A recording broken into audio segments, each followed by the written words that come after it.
आज आपण रेस्टॉरंटमध्ये मिळते त्याप्रमाणे मटन हंडीची रेसिपी बघणार आहे. एकदम सिंपल आहे पण रेसिपी सुपर बँगिंग आहे. यासाठी आधी एका पॅनमध्ये आपण किसलेलं सुकं खोबरं ड्राय रोस्ट करून घ्यायचं आहे छान गोल्डन ब्राऊन कलर येईपर्यंत. नंतर एक 4-5 लवंगा, 1 इंच दालचिनीचा तुकडा आणि 15-20 काळी मिरी त्या देखील थोड्या भाजून घ्यायच्यात हलक्या.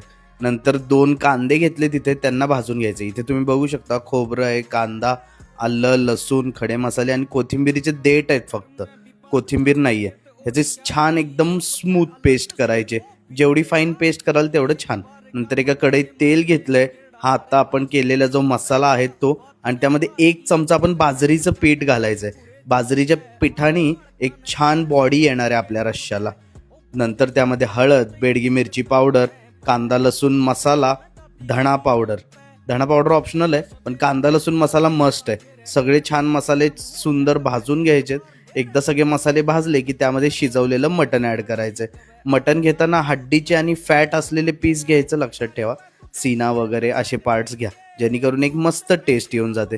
नंतर तेच आळणी पाणी ॲड करायचं आणि एक उकळी काढायचे. जबरदस्त अशी मटण हंडी तयार.